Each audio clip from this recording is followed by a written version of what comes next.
তোমার কোনো কাম যদি আমার আর ফুলকির জীবনে কোনো অমঙ্গল আনে তাইলে কিন্তু তোমারে আমি ছাড়া দিব না। আমারও ভেতরে আগুন চলছে ওরকম দাও দাও করে সাদির জন্যে, আর সাদির সর্বনাশ না করা পর্যন্ত আমি নেব না।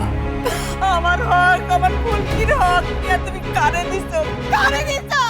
পালকে দিছি, পালকিরা দিছি।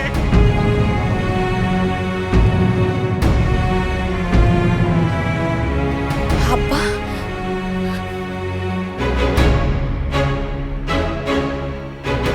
আব্বা তুমি তুমি আমাকে বাড়ি বিক্রি করে আমার টাকা দিছো? আমার তো আর কিছু নাই রে মা, যে সেইখান থেকে আমি টাকা দিতাম। বাড়ি বেচছে এটা নিয়ে আমার কোনো আপত্তি নাই, কোনো আফসোস নাই। আমার জামাইয়ের মান বাড়ছে, এইটাইতে আমি বড় খুশি। বাহ আব্বা বাহ, কি দারুণ কইলা তুমি। এক মাইয়ার হক মাইরা তুমি আরেক মাইয়ারে দিলা, তাতে কি তোমার বিন্দু মাত্র আফসোস হয় নাই? না, আমার কোনো আফসোস নাই। আর হকের কথা কোস, যে নিজের হক রক্ষা করতে পারে না আরেকজনের হক নিয়ে কথা কয়, এটা নিয়ে কোনো কথা বলবি না। তুমি যে এত বড় খারাপ মানুষ সেটা আমি জানতাম না। আমি এতদিন জানতাম তুমি একটা আলাপোলা মানুষ, গান পাগলা মানুষ। সংসারের এইসব ফুট ক্যাচাল তোমার মধ্যে নাই। এখন দেখতেছি তোমার পেটে পেটে জিলাপি প্যাচ, তুমি কাউরে কিছু না কইয়া গোপনে গোপনে এত বড় ঘটনা ঘটায় ফেললা। প্যাঁচ, প্যাঁচের কথা কও? আমার পেটে প্যাঁচ আছে, হ্যাঁ প্যাঁচ আছে। সেই প্যাঁচ যদি শিখে থাকি, ফুলকে আর তোমার কাছ থেকে শিখছি। আমার বাড়ি, আমার জমি আমি বিক্রি করছি, সেই টাকা তারা ইচ্ছা তারা আমি দিচ্ছি। এইটা নিয়ে কোনো কথা বলবে না তোমরা। না আব্বা, তুমি এই কাজটা ঠিক করো নাই। ভালো যদি না হয় তাইলে খারাপ। আমার জামাই ইজ্জত বাঁচানোর লাইগা তোর জন্যে, আমার জামাইয়ের জন্যে এইরকম খারাপ কাজ বছরের প্রতিটা দিন আমি করতে রাজি আছি।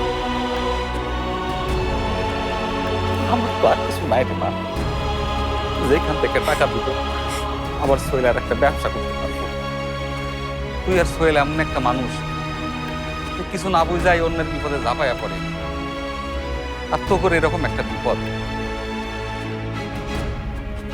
বিপদ তো আর আকাশ থেকে পড়ে না।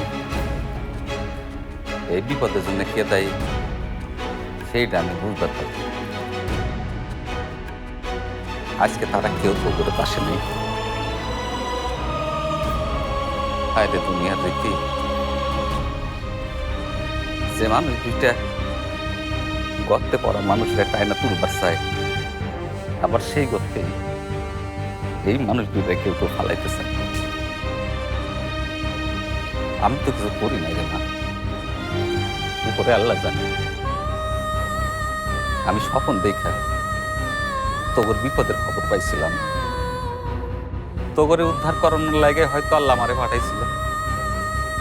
মারে মাইন্ডসের কথা না শুনে থাকা যায়, কিন্তু আল্লাহর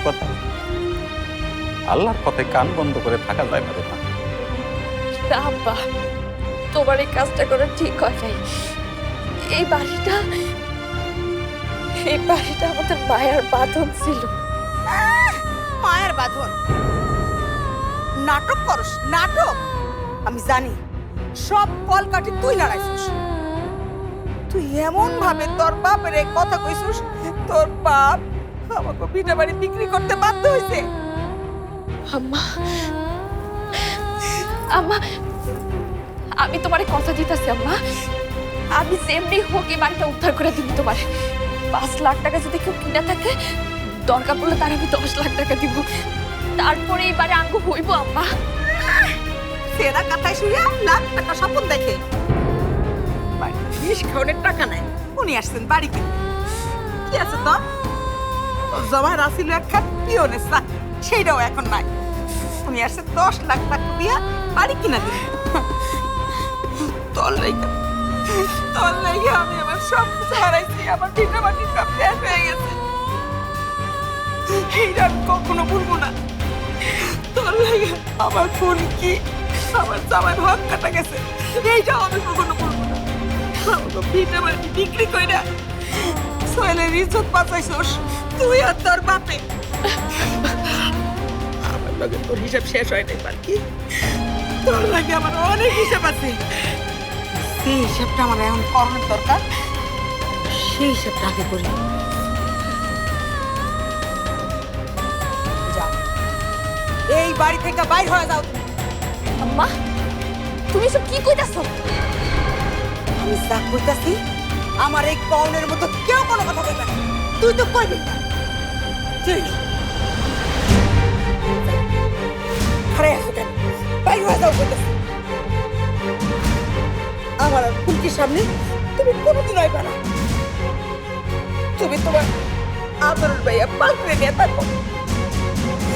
আজকে থেকে আমি আর ফুলকি তোমার লাগে বইরা গেছি। তোমরা তোমরা কোন দিনই বা আমার জন্য বাইসা ছিলা? আর এই বাড়িতে তুমি সেই দিনই আইবা যেদিন ওই বাড়ির দলিল তুমি হাতে পাইবা, যেদিন ওই বাড়ি তুমি কিনতে পারবা। তাইলে ওই মুখ তুমি আমার আর দেখাইবা না। আমি বইরা গেলেও তুমি আমার কবরে পাঠিয়ে দিবা না। আম্মা আম্মা আসো, কোনোদিন আর তোমাদের সামনে আমি আসবো না। আমি জানি আমার পালকি মায়ের জন্য আমার মন খুলবো, এখানে দেখার জন্য সব হইব, কিন্তু আমি আসবো না। যতদিন ওই বাড়ি আমি ফিরে না পাই, তোমাকে সামনে এসে খারাপ না। আম্মা আম্মা আম্মা তুমি কোথাও যাবো না। তুমি এখানে আমার সাথে থাকো আম্মা। কান্দিস না রে মা, কান্দিস না। শুধু আমার জন্য এই দোয়াটা করিস, মানুষের বিপদে আপদে তোরা যেমন তার পাশে থাকস, আমি যেন তোকে পাশে থাকতে পারি। আমি যাইতেছি, মনে রাখি আমি যেন সব সময় তোকে পাশে থাকতে পারি।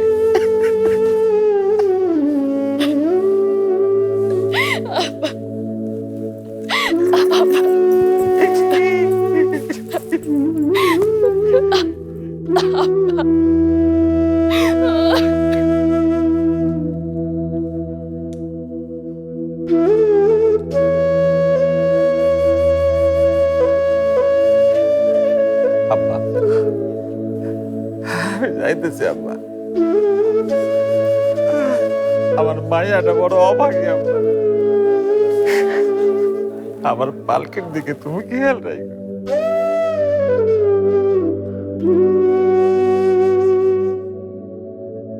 আব্বা আব্বা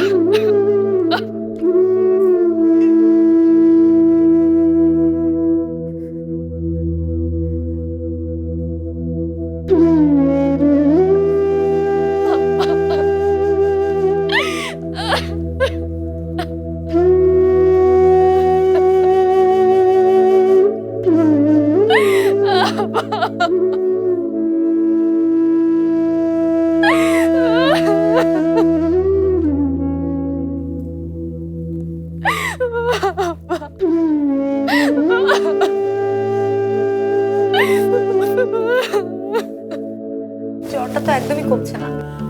সে রাত থেকে ওষুধ চলছে, জলপট্টিও দিচ্ছি। আচ্ছা এখন কি ওকে হসপিটালে নেওয়া উচিত না? ডাক্তার বলেছে একটু বিকেল পর্যন্ত দেখতে। দেখি না, প্যানিক হও না। আমার কিচ্ছু ভালো লাগছে না।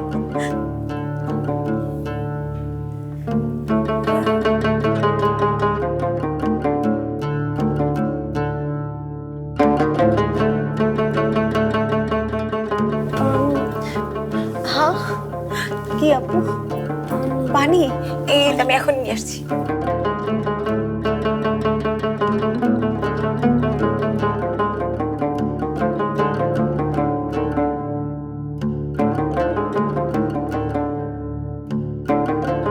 আরিয়ানকে ও খুব ভালোবাসে না?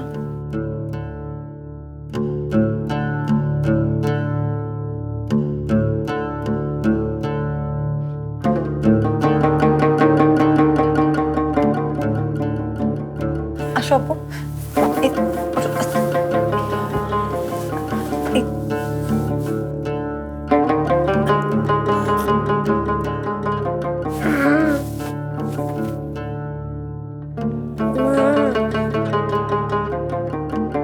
আরিয়ান, এই তো আমি এখানে বাবা, আমি এখানে।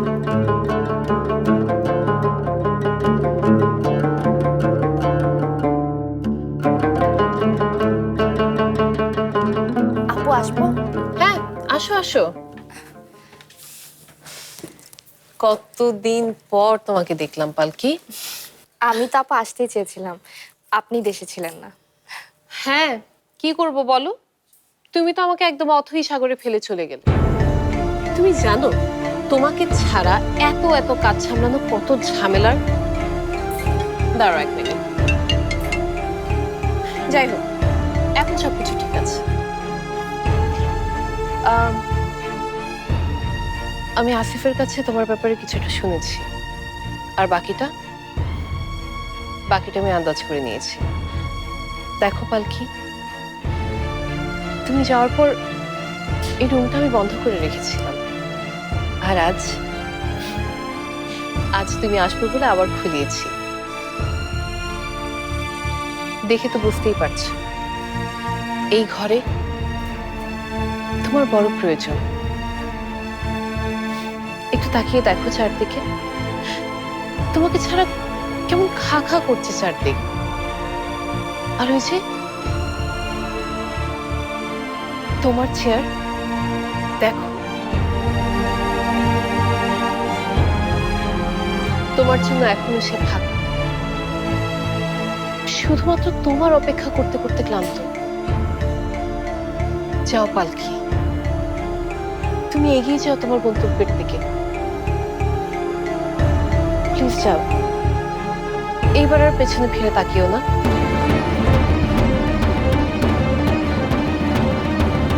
যাও পালকি, যাও।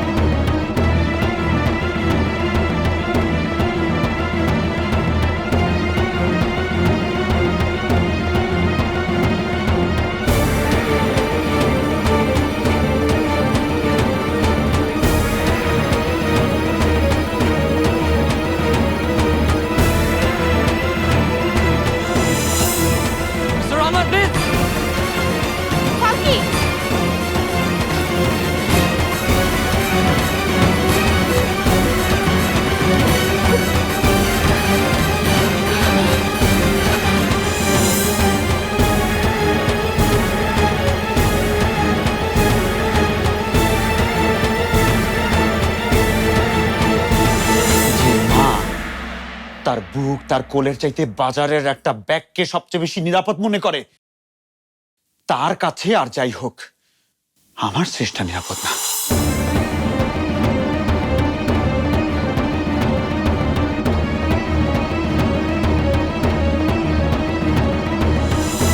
আমি আর যাই করি না কেন সোহেল, শ্রেষ্ঠের ব্যাপারে কোনো ছাড় দিতে পারবো না। চেষ্টার ব্যাপারে আমিও ছাড় দিতে পারি না বাকি।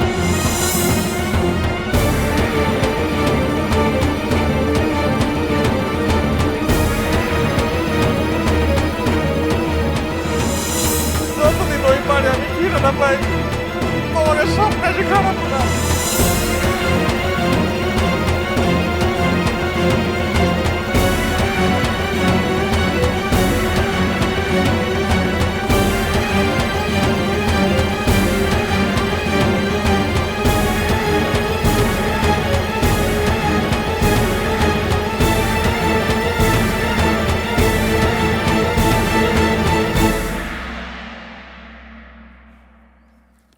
হ্যালো।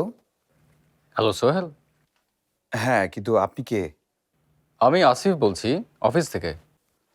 ও, অফিস থেকে? জি, আপনার সাথে কিছু কথা ছিল, একটু সময় হবে? আমার সঙ্গে কথা? কি কথা বলেন? আমি জানতাম তুমি একদম সঠিক সিদ্ধান্তটাই নেবে পালকি।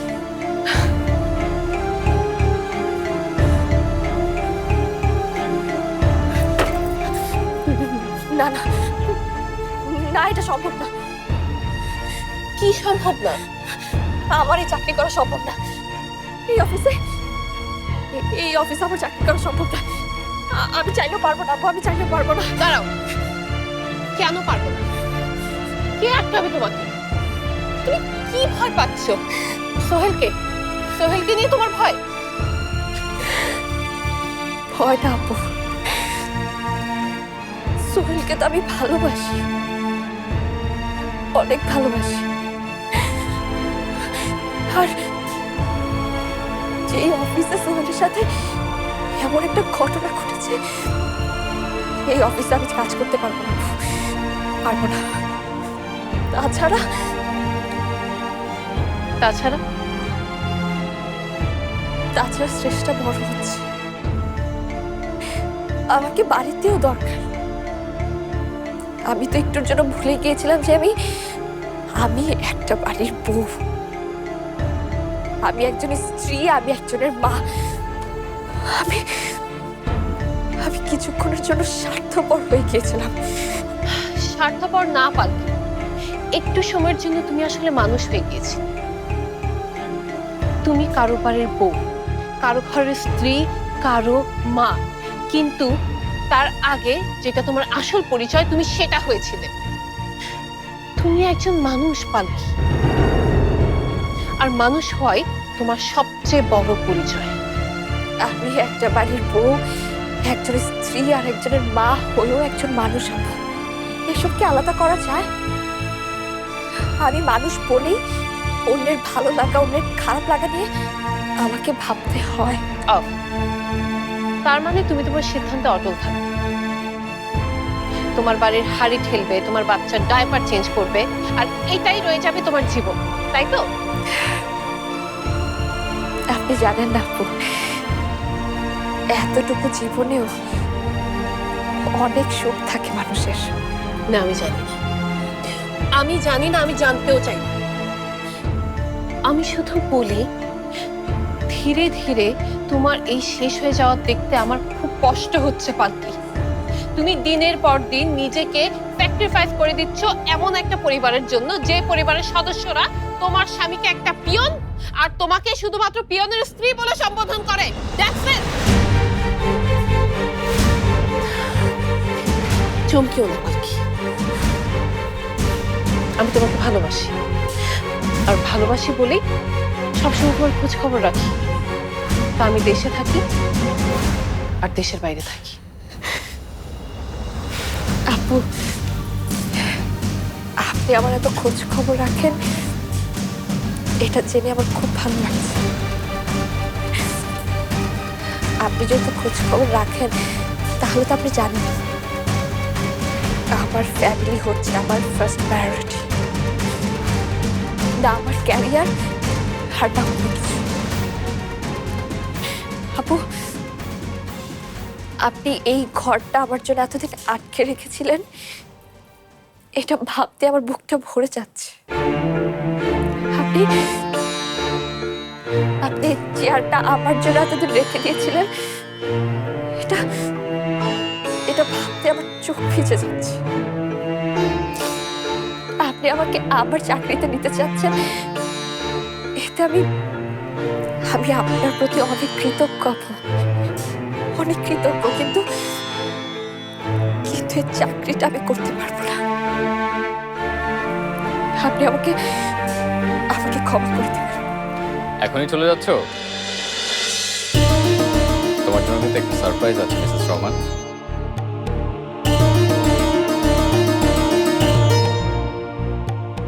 সোহেল, তুমি এখানে?